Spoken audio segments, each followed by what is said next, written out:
The most important chapters in chemistry. So stay tune, कुठेही जाऊ नका. पुढचे 15 मिनिटं आपल्याला केमिस्ट्रीच्या सगळ्या डिटेल्स, सगळे इम्पॉर्टंट चॅप्टर्स, कोणते चॅप्टर्स करायचे, कोणत्या चॅप्टर्सला कमी वेटेज आहे, कुठले चॅप्टर्स अतिशय महत्त्वाचे आहेत, मस्ट डू आहेत, हे सगळं आपण या व्हिडिओमध्ये पाहणार आहे. सो इनऑर्गॅनिक केमिस्ट्री जरी कमी मार्काला असेल तरी प्रत्येक टॉपिकचं वेटेज जास्त आहे मित्रांनो. होय, अगदी बरोबर वाचलंय तुम्ही. काय वाचलंय सांगा बरं? The most important chapters in chemistry. आणि आजचा व्हिडिओ असणार आहे आपला खास आणि स्पेशल आपल्या येणाऱ्या HSC बोर्ड एक्झामसाठी मित्रांनो. Our target is to describe each and every details about our chemistry syllabus. हो की नाही? सो बघूया आपण मित्र हो, तुम्हाला केमिस्ट्रीमध्ये जर 95 plus marks out of 100 HSC बोर्डमध्ये घ्यायचे असतील तर आपल्याला कशा पद्धतीची स्ट्रॅटेजी या वर्षीच्या बोर्ड एक्झामसाठी ठेवावी लागणार आहे तेच आपण बघणार आहे या व्हिडिओमधून. सो स्टे ट्यून, कुठेही जाऊ नका. पुढचे 15 मिनिटं आपल्याला केमिस्ट्रीच्या सगळ्या डिटेल्स, सगळे इम्पॉर्टंट चॅप्टर्स, कोणते चॅप्टर्स करायचे, कोणत्या चॅप्टर्सला कमी वेटेज आहे, कुठले चॅप्टर्स अतिशय महत्त्वाचे आहेत, मस्ट डू आहेत, हे सगळं आपण या व्हिडिओमध्ये पाहणार आहेत. होय, केमिस्ट्रीमध्ये तुम्हाला मिळतील 95 प्लस मार्क्स. मित्रांनो, तुम्हाला 100 पैकी 95 प्लस मार्क्स घेण्याचा साधा सोपा सरळ फॉर्म्युला या व्हिडिओमधून आपण बघत आहोत. Let's move on. जर तुम्हाला 95 प्लस मार्क्स पाहिजे असतील तर अगोदर आपल्याला स्ट्रॅटेजिक प्लॅनिंग करावं लागेल आणि त्यासाठी आपल्याला 12वी केमिस्ट्रीचा सर्व सिलेबस अगदी फिंगर टिप्सवर पाहिजे. पहा, let's move on to our syllabus. तुमच्या समोर मित्रांनो आपल्या 12वीच्या केमिस्ट्रीच्या पुस्तकातील 16 टॉपिक्स आहेत. सगळ्यात अगोदर तर आपण समजून घेऊया की हे 16 चॅप्टर्स त्यांचं वेटेज कसं आहे. तुम्हाला हे माहिती आहे का की आपली बोर्ड एक्झाम जी होणार आहे त्याच्यामध्ये 30 मार्काचे प्रॅक्टिकल एक्झाम होणार आहे आणि 70 मार्काची थिअरी एक्झाम आहे. Yes or no? ओके. आता 30 मार्काचं प्रॅक्टिकलचे जे एक्झाम आहे त्याच्यामध्ये तुम्हाला जवळपास मॅक्स टू मॅक्स मार्क्स मिळणारच आहेत. आपण धरून चालूया की प्रॅक्टिकलला तुम्हाला 30 किंवा 29 मार्क्स मिळत आहेत. आता राहिला प्रश्न आपल्या 70 मार्काचा आणि त्यासाठी आपण जातोय आपल्या वेटेजकडे. मित्र हो, तुम्ही बघू शकताय सगळ्यात अगोदर तुम्हाला हे माहिती पाहिजे की आपली केमिस्ट्री फक्त एकच केमिस्ट्री नाही.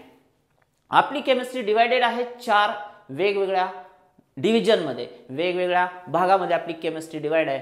कोणते 4 पार्ट आहेत आपल्या केमिस्ट्रीचे? तर chapter number 1 to chapter number 6 हा जो पोर्शन आहे मित्रांनो तो सर्व पोर्शन आहे आपला फिजिकल केमिस्ट्रीचा. कुठला आहे? फिजिकल केमिस्ट्रीचा. त्यानंतर चॅप्टर नंबर 7 पाहू शकताय तुम्ही, chapter number 7 to chapter number 7, 8, 9 हे जे 3 टॉपिक आहेत हे 3 टॉपिक तुमचे असणार आहेत इनऑर्गॅनिक केमिस्ट्रीचे. इनऑर्गॅनिक केमिस्ट्रीचे 3 टॉपिक आपल्याला इनऑर्गॅनिक केमिस्ट्रीचे आहेत. त्यानंतर चॅप्टर नंबर 10 पासून तुम्ही बघू शकताय, चॅप्टर नंबर 10 पासून 10, 11, 12, 13 हे जे 4 टॉपिक आहेत मित्रांनो ते असणार आहेत ऑर्गॅनिक केमिस्ट्रीचे. आणि शेवटचा जो सेक्शन आहे आपल्या केमिस्ट्रीचा तो म्हणजे चॅप्टर नंबर 14, 15, 16, 14, 15 आणि 16 हे जे टॉपिक आहेत आपले ते तुम्ही समजू शकता मित्रांनो की ते आहेत अप्लाइड केमिस्ट्रीचे. सो सगळ्यात अगोदर तुम्हाला हे कळलं पाहिजे की आपली केमिस्ट्री डिवाइड झाले 4 वेगवेगळ्या पार्ट्समध्ये. ओके, कोणते 4 पार्ट्स आहेत परत एकदा पहा. फिजिकल केमिस्ट्री 1 ते 6, इनऑर्गॅनिक केमिस्ट्री 7, 8, 9, त्यानंतर ऑर्गॅनिक केमिस्ट्री 10, 11, 12, 13 आणि शेवटचे आहे अप्लाइड केमिस्ट्री 14, 15, 16 असे हे 4 पार्ट आहेत. आता बघूया आपण या 4 पार्ट पैकी सगळ्यात जास्त वेटेज कुठल्या पार्टला आहे, कारण हे सगळ्यात महत्त्वाचं आहे. समजून घेणं कळलं पाहिजे तुम्हाला. आपण ज्यावेळी अभ्यास करतो ना मित्रांनो एक लक्षात ठेवा, हार्डवर्क पेक्षा स्मार्ट वर्क कधीही चांगला आहे. तुम्हाला जर विनर व्हायचं असेल, तुम्हाला जर 95 प्लस 97 प्लस मार्क्स पाहिजे असतील बोर्ड एक्झाममध्ये तर तुम्हाला स्मार्ट वर्क करावं लागेल. ब्लाइंडली टॉपिक वाचायचे, सॉलिड स्टेट उघडला आणि इंट्रोडक्शन 2 दिवस वाचत बसला याला काहीही अर्थ नाही. समजून घ्या बोर्ड एक्झाम नेमकं फोकस कुठं करायला येते. तुम्हाला जर वेटेज पाहिलं तुम्ही तर तुमच्या लक्षात येईल की मार्क्स विदाउट ऑप्शनचा विचार करूया आपण. सगळ्यात अगोदर मार्क्स विदाउट ऑप्शनचा मित्रांनो विचार करा. 70चा आपला पेपर आहे. पहा, फिजिकल केमिस्ट्री 1, 2, 3, 4, 5, 6 किती आहे? Without option compulsory physical chemistry किती आहे? 26 मार्कला. त्याच्यानंतर इनऑर्गॅनिक केमिस्ट्री किती आहे? 17. ऑर्गॅनिक केमिस्ट्री किती आहे? 18. आणि अप्लाइड केमिस्ट्री किती आहे? 9. ह्या सगळ्याची जर टोटल केली तुम्ही 26 अधिक 17 अधिक 18 अधिक 9 तर मित्रांनो ही टोटल येते आपली 70 मार्क्सची कंपल्सरी. पण आपण याचा विचार फार करायचा नाही, आपण विथ ऑप्शन जाऊयात. आपल्याला एकाच टॉपिकवरचे मल्टिपल क्वेश्चन्स पण सोडवता येऊ शकतात, कारण सेक्शन बी, सी, डी तिन्ही मध्ये तुम्हाला काय आहे? ऑलराईट 12 पैकी 8 क्वेश्चन, 12 पैकी 8 क्वेश्चन असं सोडवायचं. त्यामुळं असं काही बंधन नाहीये. आपण कंपल्शन पेक्षा विथ ऑप्शनचं वेटेज बघूयात डिटेलमध्ये. पहा, फिजिकल केमिस्ट्री मित्रांनो किती मार्क्सला आलेले आहे? 38 मार्क्सला. इनऑर्गॅनिक केमिस्ट्रीचे जे 3 टॉपिक आहेत ते किती मार्क्सला आलेले आहेत? तर 23 मार्क्सला आलेले आहेत. ऑर्गॅनिक केमिस्ट्री आपली किती मार्काची आहे? तर 25 मार्कची आहे. आणि अप्लाइड केमिस्ट्री किती मार्काची आहे? तर 12 मार्काची. लक्षात ठेवा भावड्या तायडे दोघांनाही लक्षात ठेवायचं आहे. सगळ्यात अगोदर तर केमिस्ट्रीला 4 पार्ट मध्ये आपण डिवाइड केलेलं आहे. सगळ्यात महत्त्वाचा पार्ट तुम्ही मला आता कमेंट बॉक्स मध्ये सांगायचं. तुमच्याकडे वेटेज आलंय ना, मग तुम्ही सांगायचं मला. बोला कमेंट बॉक्स मध्ये, मला याचा आन्सर पाहिजे. यस, सगळ्यात महत्त्वाचा पार्ट कुठला आहे? 38 मार्क ज्याला आहेत मित्रांनो ते आहे आपलं फिजिकल केमिस्ट्री. म्हणून याला मी स्टार मार्क करतो. Very very very important. पहिले जे 6 चॅप्टर्स आहेत आपल्या सिलेबसचे 12वीच्या ते खूप खूप महत्त्वाचे आहेत मित्रांनो, कारण जवळपास तुम्हाला 70 पैकी 38 मार्क्स हे तुम्हाला मिळवून देऊ शकतात टॉपिक. पहिले 6 चॅप्टर बघा. इनऑर्गॅनिक केमिस्ट्रीचे 3 टॉपिक आहेत तर त्याला वेटेज किती आहे? इनऑर्गॅनिक केमिस्ट्री 23 मार्काला यायलंय, ऑर्गॅनिक केमिस्ट्री 25 मार्क्सला यायलंय. अप्लाइड केमिस्ट्रीचं वेटेज सर्वात कमी आहे. किती आहे? तर अप्लाइड केमिस्ट्रीचं वेटेज आहे मित्रांनो 12 मार्काचं. परत एकदा नंबर्स, मॅजिक नंबर्स आहेत हे लक्षात ठेवा. 38, 23, 25, 12. एक तर हे बघता आलं असतं आपल्याला किंवा हे विथ ऑप्शनचाच आपण विचार करलो. मग आता तुम्ही मला सांगा, परत एकदा विचारतोय, सगळ्यात महत्त्वाचा सेक्शन फिजिकल केमिस्ट्री आणि सगळ्यात कमी महत्त्वाचा सेक्शन अप्लाइड केमिस्ट्री. आता एक गोष्ट ध्यानात आली. मग सर आम्ही अगोदर कोणते चॅप्टर्स वाचायचे, आम्ही अगोदर कुठल्या चॅप्टरची तयारी करायची, याचं उत्तर तुम्हीच मला द्यायचं आता. Yes, the correct answer is physical chemistry. तर बघूया आपण एक से बढ़कर एक टॉपिक आपले कोणते इंपॉर्टंट चॅप्टर्स आहेत फिजिकल केमिस्ट्रीचे. पहिला टॉपिक आहे मित्रांनो आपला कुठला? Solid state. समजून घ्या, सॉलिड स्टेट वेटेज किती आहे पहा. तुम्हाला सॉलिड स्टेट विदाउट ऑप्शन 3 आहे, पण विथ ऑप्शन 5 आहे. त्यानंतर सोल्युशन्स हा टॉपिक मित्रांनो विदाउट ऑप्शन 4 आहे, पण विदाउट ऑप्शन 6 आहे. Let's move on. Ionic equilibria किती आहे? 6. थर्मोडायनॅमिक्स 8 मार्काचा टॉपिक आहे मित्रांनो, 8 लक्षात ठेवा. इलेक्ट्रोकेमिस्ट्री 7 मार्काचा टॉपिक आहे. केमिकल कायनेटिक्स 6 मार्काचा टॉपिक आहे. मग आता याच्यामध्ये आपण स्टार देऊया. सगळ्यात जास्त इम्पॉर्टंट कुठला आहे पहा. सगळ्यात जास्त इम्पॉर्टंट टॉपिक तुम्ही मला सांगायचं आहे, पटकन बोला. कुठला टॉपिक आहे सगळ्यात जास्त इम्पॉर्टंट? हा वाला. कोण आहे हा? Thermodynamics. So thermodynamics very very important मध्ये टाका, नोटबुक घेऊन बसा. थर्मोडायनॅमिक्स 8 मार्काला चॅप्टर येत आहे. त्याच्यानंतर सेकंड मोस्ट इम्पॉर्टंट फिजिकलचा टॉपिक कुठला आहे? इलेक्ट्रोकेमिस्ट्री. हा सुद्धा 6 मार्काला टॉपिक आहे. सो 7 मार्काला टॉपिक आहे. समजून घ्या तुम्ही मित्रांनो की फिजिकल केमिस्ट्रीचे हे 2 तर मस्ट डू टॉपिक आहेत आणि सगळ्यात अगोदर आपण फिजिकलच करणार आहे. त्याच्यानंतर आपण जातोय इनऑर्गॅनिक केमिस्ट्री. इनऑर्गॅनिक केमिस्ट्रीमध्ये पण तुम्ही समजून घेऊ शकता. पहा कुठले टॉपिक आहेत इनऑर्गॅनिक केमिस्ट्रीचे? Elements of group 16, 17, 18 with option 8 मार्काचा चॅप्टर आहे. पी ब्लॉक एलिमेंट्स सोडायचाच नाही, आत्ताच करायचा आहे. 2-3 दिवसामध्ये पूर्ण करून घ्या. थिओरिटिकल टॉपिक आहे कंप्लीट. त्याच्यानंतर transition and inner transition elements तो देखील 8 मार्काला आहे. कोऑर्डिनेशन कंपाऊंड्स मध्ये तुम्ही बघू शकताय 7 मार्काला टॉपिक आहे. पहा इनऑर्गॅनिक केमिस्ट्रीचे 3 टॉपिक आहेत, पण तिन्ही टॉपिकचं वेटेज जर तुम्ही बघितलं 8-7, जसं इलेक्ट्रो आणि थर्मो आहे तसं इथं हे तीनही टॉपिक महत्त्वाचेच आहेत. मग मी तिन्ही टॉपिकला इथं स्टार करणार आहे. समजून घ्या, मी तिन्ही टॉपिकला इथं स्टार का करत आहे त्याचं कारण तुम्हाला कळलं पाहिजे. हा पण इम्पॉर्टंट आहे, हा पण इम्पॉर्टंट आहे, हा पण इम्पॉर्टंट आहे. सो इनऑर्गॅनिक केमिस्ट्री जरी कमी मार्काला असेल तरी प्रत्येक टॉपिकचं वेटेज जास्त आहे मित्रांनो. पहा हे 6 चॅप्टर्स आहेत 38 मार्क्स, हे 3 चॅप्टर्स आहेत 23 marks. So must do chapters आहेत. इनऑर्गॅनिक केमिस्ट्री ऑप्शनला ठेवू नका, विनंती आहे माझी. तयारी लागा.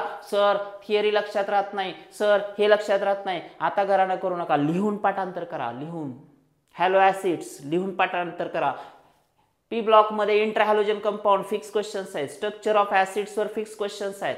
हो की नाही. फक्त रिएक्शन्सच आहेत इनऑर्गॅनिकच्या असं नाही. रिएक्शन फार तर फार 1-2 मार्काला यायला, 3 मार्क धरून चला रिएक्शन इनऑर्गॅनिकच्या या टॉपिकच्या. पण बाकीचा सगळा कंटेंट खूप युजफुल आहे. बऱ्याच ठिकाणी युजेस आहेत. कंपल्सरी 1-2 कंपाऊंडचे युजेस विचारायले. मग तुम्ही युजेस करू शकत नाही का मित्रांनो? एक दिवस जर 1 तास बसला तर सहज सगळे युजेस होतात. SO2 चे युजेस, क्लोरीनचे युजेस, डायऑक्सिजनचे युजेस, हेलियम निऑन आर्गॉनचे युजेस. सो खूप इम्पॉर्टंट आणि युजेस बेस्ड पण क्वेश्चन्स याच्यामध्ये आहेत. सो हे पण मी तुम्हाला स्टार करून दिलेत, म्हणजे इम्पॉर्टंट टॉपिक आहेत इनऑर्गॅनिक केमिस्ट्रीचे.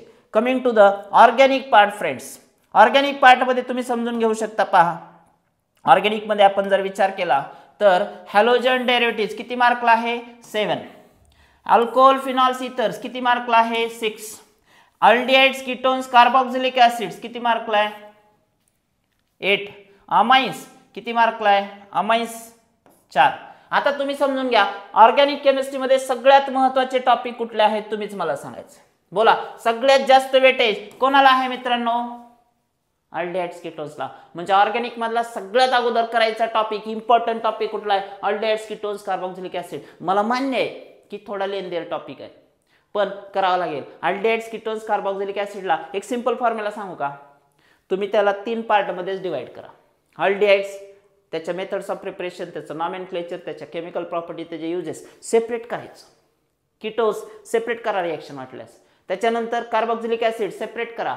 त्यामुळे तुम्हाला असं दडपण नाही येणार. खूप लेंदीर टॉपिक आहे ना, तो डिवाइड होतो. ज्यावेळी एखादी मोठी गोष्ट असते, आपलं ज्यावेळी एखादं मोठं ध्येय असतं ना मित्रांनो, त्यावेळी त्याला छोट्या छोट्या तुकड्यांमध्ये डिवाइड करा. ते सहज होतं. त्यामुळे अल्डिहाइड्स कीटोन्सला सुद्धा छोट्या छोट्या पार्टमध्ये डिवाइड करा, होऊन जाईल टॉपिक तुमचा. कमी वेटेजचा टॉपिक ऑर्गॅनिक मधला कुठला आहे बोर्डासाठी? अमाइन्स. 4च मार्काला आहे. फार तर फार एखादं नॉमेनक्लेचर विचारायलेत, एखादी नेम रिएक्शन विचारायलेत बघा त्याच्यावर. बस, जास्त काही अमाइन्सवर विचारत नाही. So most important topic aldehydes ketones आणि त्याच्यानंतर हॅलोजन डेरिव्हेटिव्ह. हा पण आहे, पण टॉपला तर हा आहे. Coming to the last part of this syllabus, that is applied chemistry. Applied chemistry मध्ये कोण कोण आहे? Biomolecules, polymers, green chemistry. आता इथं तुम्ही जर बघितलं तर तिन्ही टॉपिकचं वेटेज जे आहे ते तुम्ही पाहू शकताय की सेम आहे. 4, 4, 4. सर आम्ही ह्याला ऑप्शनला ठेवू का? आता तुमची मर्जी आहे. वेटेज जरी कमी असलं तरी टॉपिक सुद्धा छोटे छोटे आहेत का नाहीत? पॉलिमर्स मध्ये एखादा मोनोमर विचारतात, एखादा तुम्हाला त्याचे युजेस विचारतात. खूप सोपे सोपे पॉलिमर्स आहेत. ग्रीन केमिस्ट्री मधून सुद्धा ॲटॉमिक इकॉनॉमी किंवा एखादी डेफिनेशन येते. सो छोटे छोटे डेफिनेशन्स आहेत. माझं म्हणणं आहे ज्याला पासच व्हायचं आहे त्याच्यासाठी तर हे टॉपिक सोपे आहेत बघा. जरी कमी मार्काला असतील तरी सोपे सोपे आहेत. मी तुम्हाला इम्पॉर्टंट टॉपिक्स हायलाइट करून दिलेले. तुम्ही आता बघू शकताय which are the most important chapters of our syllabus. 8 मार्काचा कोणता आहे? फिजिकल केमिस्ट्रीचा पहा, थर्मोडायनॅमिक्स परत एकदा. दुसरा इलेक्ट्रोकेमिस्ट्री 7 मार्क्स, हा देखील खूप इम्पॉर्टंट आहे. त्याच्यानंतर केमिकल कायनेटिक्स खूप इम्पॉर्टंट आहे. इनऑर्गॅनिकचे तर तिन्ही पण करा असं मी म्हणेन, कुठलाच ऑप्शनला ठेवायचा नाही फ्रेंड्स, कारण तिन्ही टॉपिकचं वेटेज 8, 8, 7 असं आहे. ऑर्गॅनिक केमिस्ट्रीमध्ये तुम्ही बघू शकता हॅलोजन डेरिव्हेटिव्ह्स आणि अल्डिहाइड्स कीटोन्स हे दी मोस्ट इम्पॉर्टंट टॉपिक्स आहेत. आता प्रश्न येतो तयारी कशी करायची? ज्यावेळी तुम्ही सिलेबसला प्रिपेअर करणार आहे मित्रांनो, त्यावेळी तुमच्याकडे काय काय पाहिजे ते सांगतो.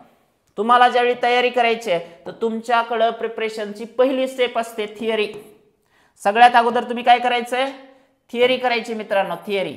थिअरी मध्ये काय काय येतं तुम्हाला? समजा फिजिकल केमिस्ट्री आहे तर थिअरीमध्ये आपण बघू शकतो की थिअरीमध्ये तुम्हाला फिजिकल केमिस्ट्रीमध्ये न्यूमेरिकल्स पण करायचे. लक्षात ठेवा, न्यूमेरिकल्स पण करायचे. न्यूमेरिकल्स मस्ट आहेत आपल्याला. आपल्या बोर्डाच्या पेपरमध्ये एकूण जवळपास नाही म्हणलं तरी तुम्हाला प्रत्येक सेक्शनला न्यूमेरिकल आहे. MCQs मध्ये 1-2 न्यूमेरिकल्स येणार आहेत. VSA मध्ये एखादा न्यूमेरिकल येऊ शकतो. सेक्शन B, C, D ला प्रत्येकी 2-2 न्यूमेरिकल्स आहेत. म्हणजे जवळपास 70 पैकी आपलं 15 ते 18 मार्काचे न्यूमेरिकल्स फिक्स आहेत आणि एकूण 6 चॅप्टरला न्यूमेरिकल्स आहेत. थिअरी केल्यानंतर आपल्याला काय करायचं आहे? न्यूमेरिकलची तयारी करायची आहे. न्यूमेरिकलसाठी सर्व फॉर्म्युले पाठ करावे लागतील तुम्हाला. 6 टॉपिक आहेत सॉलिड स्टेटची फॉर्म्युला सेट वेगळी, थर्मोची फॉर्म्युला सेट वेगळी, इलेक्ट्रोची फॉर्म्युला सेट वेगळी. फॉर्म्युला सेट करा, न्यूमेरिकल्स आपोआप तुम्हाला जमू लागतात. प्रॅक्टिस करा. दररोज किमान एक 5 न्यूमेरिकल्स सोडवायचं टार्गेट ठेवा इथून पुढं. आज किती तारीख आहे? 15 तारीख आहे. इथून पुढे 1.5 महिना जर तुम्ही सतत ट्राय केला मित्रांनो, पहा डेली 5 न्यूमेरिकल्स, 6 चॅप्टर पैकी कुठले पण दररोज 5, कोणत्या पण टॉपिकचे घ्या, दररोज 5 म्हणलं तर किती व्हायलेत पहा, 1.5 महिन्याचे जवळपास 45 दिवस आहेत. 45 × 5, एकही न्यूमेरिकल तुमचा कटणार नाही, लक्षात ठेवा. त्याच्यानंतर येत आहेत PYQs. आपले जे बोर्डाचे प्रिव्हियस पेपर्स आहेत, जे आपल्या YouTube चॅनलवरती पण आपण सगळे सोल्युशन टाकलेले आहेत, 1 बाय 1 एक एक पेपर येत आहेत. तर तुम्ही व्हिडिओ सुद्धा डायरेक्टली बघू शकता की 2020 ते 2025 पर्यंतचे सगळे व्हिडिओ सोल्युशन्स आपण मागच्या पेपरचे टाकत आहोत PYQचे. सो PYQs करणं गरजेचं आहे. आणि सगळ्यात शेवटी तुम्हाला ह्या सगळ्याच्या मॉक टेस्ट द्याव्या लागतील. मॉक टेस्ट पण तेवढ्याच इम्पॉर्टंट आहेत. तुम्ही बोर्डाचे पेपर आहेत मित्रांनो, सराव तर लिहिण्याचा पाहिजे. बऱ्याच जणाला CET JEE नेटच्या नादामध्ये रायटिंग प्रॅक्टिसच नाही ना, हो की नाही.